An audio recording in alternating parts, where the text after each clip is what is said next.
Fight fans, it's your main man, made man, back at it again.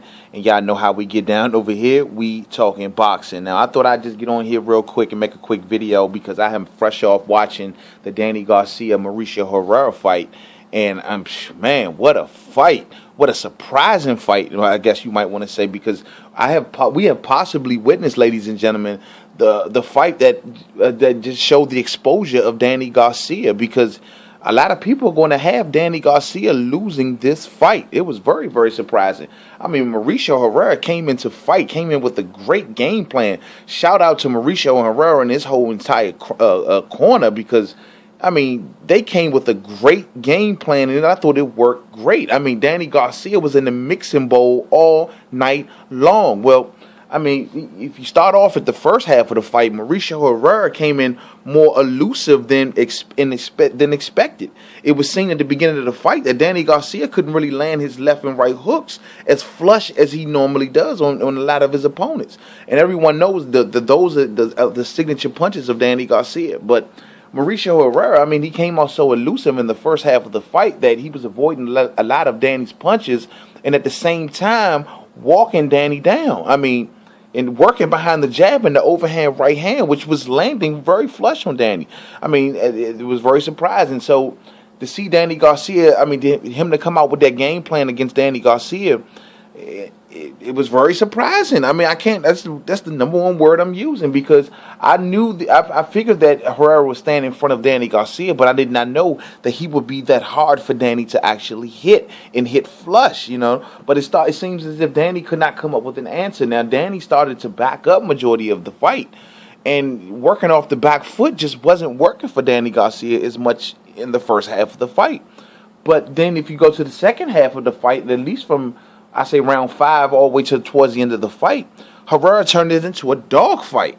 He switched it almost mid-fight, and he left from the elusive, avoiding a lot of punches from Danny, to more of a dog fight, a lot of grabbing involved, trying to tire Danny out. And it seems as if it was actually working, because Danny's punches started to lose a lot of snap towards the end of the fight.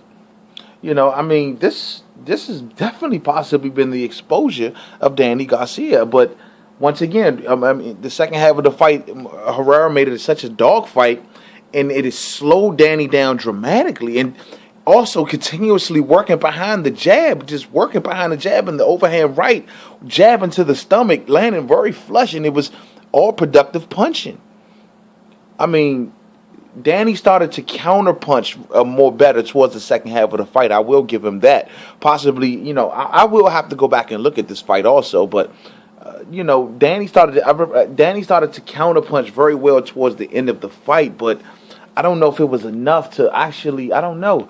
If this wasn't Puerto Rico, ladies and gentlemen, we possibly would have a decision going another way.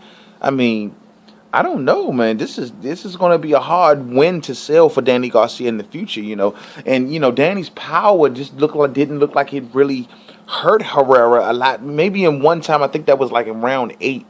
I believe there was a flurry that Danny had put together that may have kind of semi-damaged Herrera, but Herrera didn't really look as hurt throughout the fight as I expected he would, given that a lot of Danny's hooks were just not landing as flush as a lot of us possibly thought he would. Honestly, these are a lot of shots that put a lot of fighters down, and Danny just did not have an answer. I mean, the jab, like I said, from Herrera was beautiful. The overhand right hand was beautiful.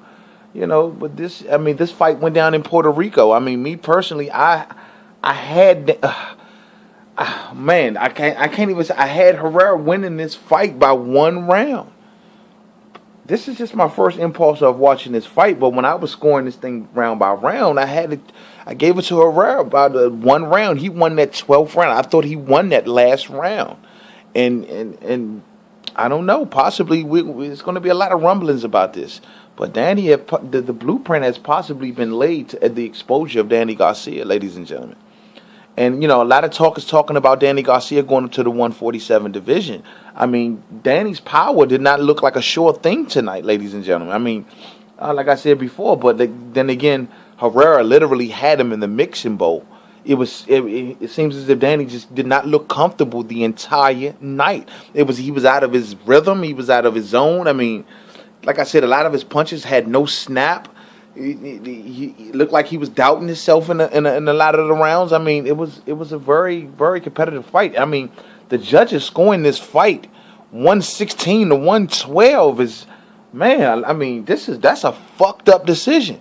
This is a lot of people saying this is the fucked up thing about boxing, man. I mean, it's already fucked up enough that we're watching the world champion of the world at 140 fight the 10th ranked overall guy.